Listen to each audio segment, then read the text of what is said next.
What is wrong with 40K? We'll be catching Pokemon in New York City. Not wanna live to lie. We'll be catching Pokemon in New York City. Not wanna live to lie. Hey guys, Tim here, coming at you with just a little video, an opinion video. You know, and I know everybody loves my opinion. It really doesn't matter what you think. Mostly because it's right almost all the time. I'm almost always right. In all seriousness, I've played a lot of 40K, not as much as a lot of you guys, but I do have some pretty strong opinions, and I'm heavily invested in this game, just like a lot of us. And I'm really excited and concerned and just, you know, kind of up in the air about where things are going and how things are working out. I do want to say before I get into any of these top 5 issues I have, that I think 40K is in the best spot that it's been in a very long time, at least as long as I've been playing.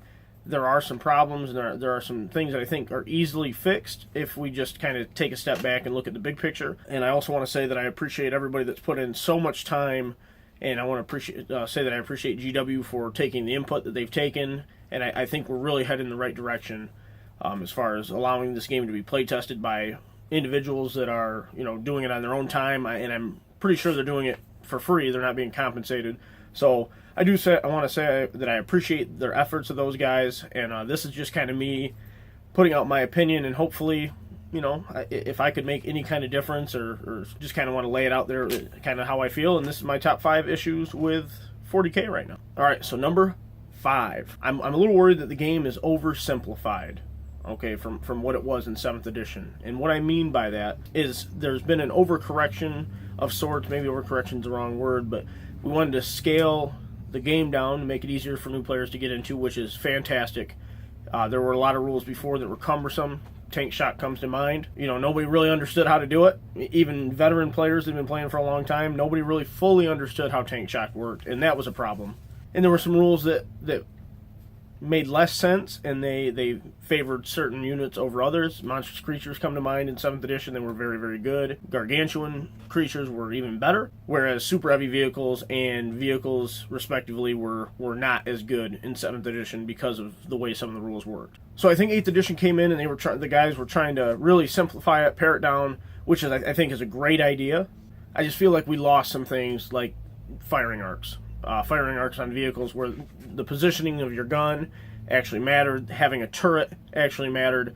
Now everything can just shoot from any point of the model to any point on an enemy visible model. Now let me tell you, I think this rule would be fine for open play, for guys that just want to put models on the table and they just want to pew-pew, and I think that's great, and I think that as a core rule, that is perfectly fine. But I do feel that we lost some tactical depth and cinematic depth in matched play because of the removal of this rule. So number 5, oversimplification. I think vehicle firing arcs and probably monstrous creature, firing arcs for anything outside of infantry should probably be brought back, and I think that would help with some of the flyer issues where something can fly and shoot anywhere on the board. It just makes them a little too powerful, and I think that we could tone that down with just bringing back firing arcs, you know, and not oversimplify, just say you can shoot from anywhere on the model.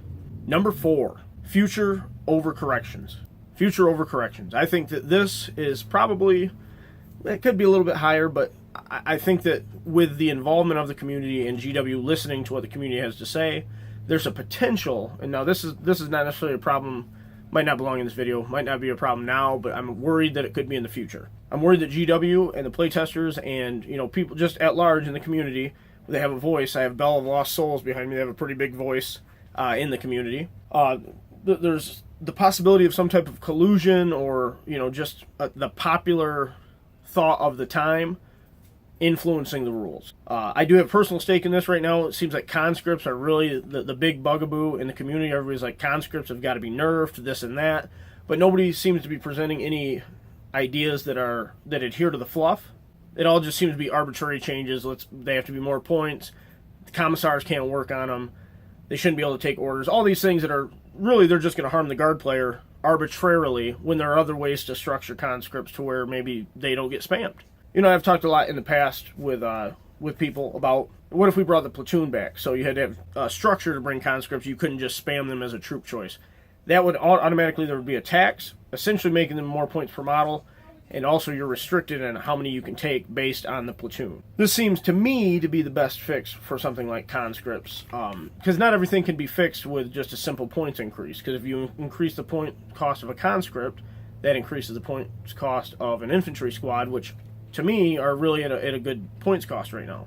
In 7th edition, they weren't, they were probably too expensive for what they did. Now they're probably perfect for what they do, being as everything can hurt everything else, and I'm talking the infantry squad, not the conscript. So that's my number 4, just the possible overcorrections that may come, and one thing that comes to mind is the initial points cost of the Riptide in 8th edition, I feel is a slight overcorrection from what they could do in 7th edition to where now things are a little bit different, and I don't think they're horribly overcosted. They can still do a lot of damage, but they probably are more expensive than they should be, and that's just a result of Riptide spam in 7th. So we've already seen some of those things. Vehicles seem to be vastly overcosted in 8th edition just because they apparently are more durable. I haven't noticed that, but whereas then something like fly, which is a very powerful keyword, seems to be undercosted. So I think it'll level out. That's one of my fears, that there's going to be a possible overcorrection. So that's number 4. All right, number 3, terrain and or cover. Okay, it seems like terrain and cover on the board has lost some flavor in 8th edition, and to me, it's mostly because of the way cover saves have gone away. Yeah, for those of you who don't know, in 7th edition, you had an armor save, or an invuln save, or a cover save if applicable. There were different ways to get cover saves. Usually it was just if you were obscured or in a piece of terrain or obscured by a piece of terrain. You would have an arbitrary save that couldn't be reduced unless something ignored cover. So for instance, if there was a model between the firer and the target, if there was something in here, and it obscured this at all, the target would receive a 5+ cover save. And for armies like Guard, Orcs, Necrons were just fine. Tyranids, I meant to say. A lot of times that was a better save than their armor save, right? So this was a way to provide some extra survivability, which seems to be lacking in 8th edition. Now, in 8th edition, the entire unit has to be on or in a piece of terrain to get +1 to their armor save. Now, this seems to work just fine, right? So I have 10 guys in a piece of terrain. They get a +1 to their armor save. So it seems like a good solution, but what happens is there's a lot of weapons that have a negative modifier to your armor save. So if you get +1 for being in cover, but something does -3 to you, you're still down -2, the way the modifiers work.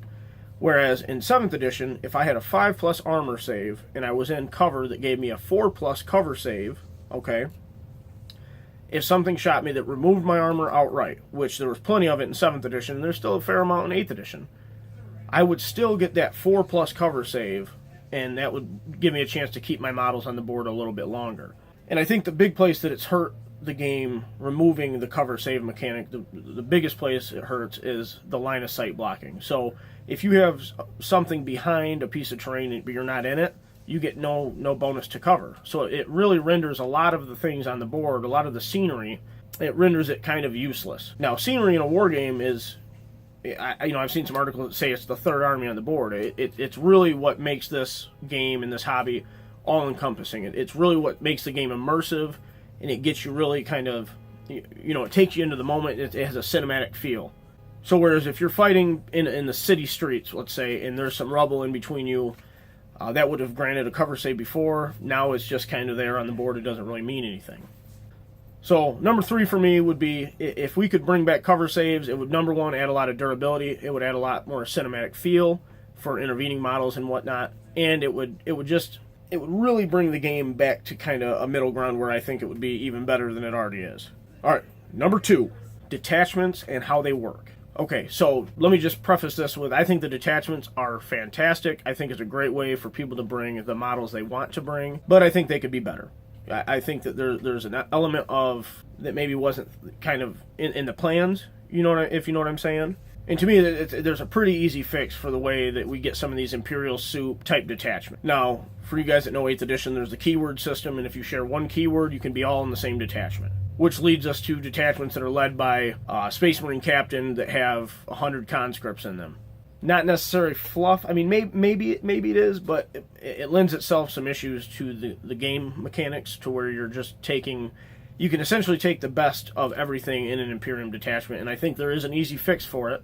I've heard some rumors about what they plan to do, but to me the easy fix is make everything be from the same faction. And what I mean by that is not necessarily the Imperium faction. Maybe say that your army can consist of any units that share one keyword, but each detachment have to share maybe all the same faction keywords. So where I couldn't bring Astra Militarum units in the same detachment as Space Marine. Okay, so if I wanted to bring a Space Marine detachment, I would have to bring maybe a battalion detachment in addition to whatever I wanted to bring for my Astra Militarum, let's say. So if I wanted to bring an Astra Militarum brigade, I would have to fill that out, but if I wanted any Space Marine units, I would have to fill out an entire Space Marine detachment. So let's look at it the other way. So let's say you want to have a Space Marine battalion, but you want some Guard artillery, some Astra Militarum infantry, or artillery and or infantry, let's say. So you would have to have a dedicated detachment to hold all of your Astra Militarum units. You couldn't mix and match the units in between. I think this would really, really lead itself to more creative builds, because you would be taxed on what you're trying to bring. And I also think that some of the detachments need to be unlocked, if you will. So the main three, the patrol, the brigade, and the battalion, perhaps should have to be purchased or filled out in order to get the spearhead, the vanguard, and whatnot. And then the super heavy detachment and that kind of stuff, I understand where they were going with it, but I feel like they just kind of threw it in there and didn't properly, flush it out. So that would be number 2 for me, is the way that these detachments are set up, and you can bring whatever it is you want. I just feel that there should be more restrictive ways of bringing that stuff. So, you maybe should have to share all the keywords to be in the same detachment, whereas you could share a single keyword and be part of the same army. And number 1, drum roll please. No? Okay. Some of you guys that have heard me talk about 40K before in the State of 8th Edition probably already know what number 1 is. It's the character rule. Okay, I think the character rule is absolute garbage, to be completely honest. I think that there are far more creative ways of getting characters protected in the game, and I think the way it is right now has really, really harmed the state of 40K. I feel that's the reason we have 9 Tau Commander lists. I feel it's the reason we had all of the Assassins in one list, the Gillimans of the world, the St. Celestines of the world. And I'm all for letting people play with their models, but it's almost a detriment to where you can dictate your opponent's shooting. You have to shoot the closest enemy model if they're all characters. It doesn't make a lot of sense in a lot of ways, and I know people will try to apply logic to it. It just doesn't hold up. And I think it really harms the game. I think the independent character rule from 7th edition and maybe all the way back to 3rd edition was a much more creative way. You could at least say that, hey, they're in a squad and they're ducking behind, and but when you're out in the middle of the open and you can't shoot the character, it just doesn't make any sense. And then you have characters like Gilliman that are extremely hard to kill, but you can't kill him until he's close enough to kill you rather harshly. So if they remove the character rule as it is, I think that would improve 40K a lot. If you allowed him to join squads, and I know people have brought up aura buffs and all that. I don't see any reason why the aura buffs couldn't still hold true. And I know there are certain ways of dealing with characters like snipers, which I think is very creative, but that rule could still stand true if they're attached to a squad. The aura buffs could still go off. Maybe they need to increase the range from 6 to 8 inches or something like that. But you're still going to be in conjunction with the other units in your army. And I just feel like it was a lazy fix, and I understand it. I do understand trying to keep the characters alive, but it's brought on things like character spam, and it's lend itself to the smite spam that you see with Primaris Psychers. So I just feel like if we address some of these core rule issues, the game would improve rather than just making arbitrary limits. Like I've heard a lot of talk about just limiting the number of characters, and how does that affect a Space Wolf army? So if a Space Wolf player wants to bring a bunch of characters, I think they're well within the fluff to do that. But if we just arbitrarily limit them, I don't think it's a very creative fix. I think it does more harm than it does good to have the character rule as it is, and I feel like we already have a template for a good way to protect characters, and that's independent characters, where they can join different squads and whatnot for those of you guys that didn't play 7th. So those are my top 5. problems with 40K at the moment. And again, I just want to say that I think 40K is in a really good spot, and I really just think it could be better. I think that some of these fixes are easy to implement. The cover save, bring cover saves back, bring independent characters back, that type of stuff. I think it's really easy to fix, and I think as long as we don't overcorrect, I think this game is going to continue to improve and be the best game that we've had, and maybe ever in a lot of ways as far as 40K is concerned. So now here's the fun part. If you agree with me or disagree, I would love to hear either way. Go ahead and get a hold of us on our social media, comment below this video. Just we want to engage with you. We want to see what you think. Am I completely wrong, completely off base, or am I onto something? Or, I don't know. Did I miss something? Are these not the top 5 problems with 40K? Are there something that's more egregious? I just want to hear from you. I want to engage you and see what you guys think. So get a hold of us. Come on down to the store. Check us out. Hang out.